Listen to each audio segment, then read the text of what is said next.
Every choice that you make comes with a trade-off. Money is an invitation to critical thinking. You can afford anything, but not everything. So if there's something that you value, whether it's travel, food, or a house, you can have that thing. You just can't have an endless series of ands. You might not be able to have that thing and something else, and something else, and something else. And that doesn't just apply to your money, that applies to your time, your focus, your energy, your attention, any limited resource. And life is the ultimate limited resource. So when you practice being better at managing your money, you practice being better at managing your life. My name is Paula Pant.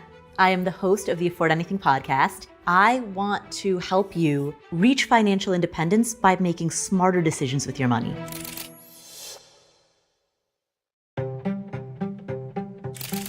The mistake that I see a lot of people make when they start asking questions about how to manage their money is that oftentimes people will ask a question about a product or a tactic. So for example, they might say, should I use this app? Or should I invest in cryptocurrency? First principles thinking is stripping away everything and really getting to the root of something.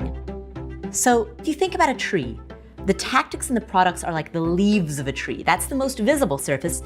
So of course, it's what people might ask about first. But first, let's start with the roots of that tree. The roots of that tree are your values. It's that question of what matters most. And then from those roots stem that trunk of the tree, which is your philosophy of life, the type of life that you want to lead.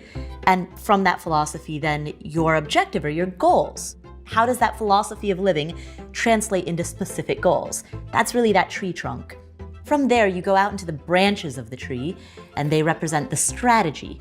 Now that you know your philosophy of living, you know your goals, now you can come up with strategies for how to obtain those goals. And then once you have that strategy in place, then those leaves are the tactics and the products. So if you're starting with the question about tactic or product, you've got a leaf in your hand, but you don't have that root system built yet.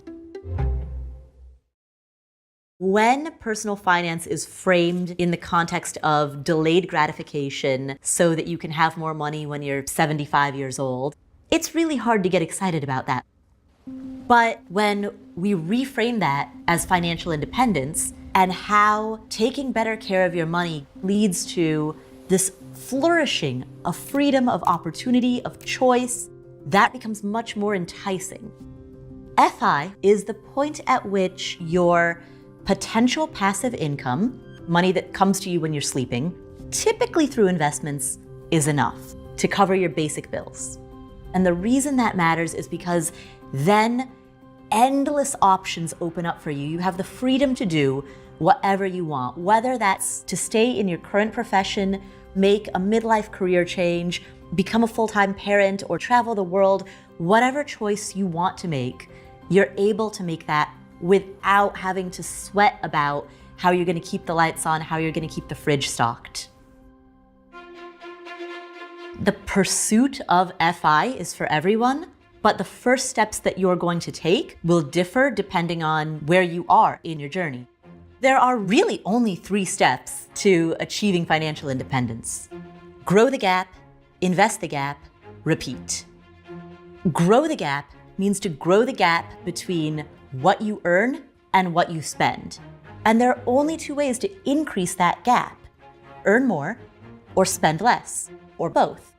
If you don't make very much, like me when I was in my first job out of college making $21,000 a year, at that stage of life, your goal is to increase your income. If you're already making big dollars, but you have a spending problem, the low-hanging fruit is to curb that spending problem and to address the root psychological issues that are leading to that spending problem. Step 2 is to then invest that gap. My personal feeling is that everyone should aim to save and invest at least 20% of their income. And when I say save and invest, that includes making additional payments towards a debt above and beyond the minimum required, retirement savings, investments in an investment account. It includes building up your emergency fund. Start with a goal of saving 20%, and if you're nowhere close to that, increase your savings rate by 1%, and do that every month or two. It will take a few years, but you will, over time, get to that 20% mark. And then step 3 is repeat. This is a lifetime practice. This is not a quick hit or something that's going to happen overnight. Money management happens for life. There has never been a point in history when the world has not been volatile. 100 years ago, there was also a pandemic going on, and there was a First World War. A decade later, the Great Depression. After that was World War II. After that, event after event after event that affected the entire globe. I came to FI because I was scared and anxious about the volatility in my life and the world. My response to that was to become obsessed with saving as much as I could because it allowed me to not be so scared of the future. It felt psychologically comforting to have these savings. Change is the nature of the world, the nature of time.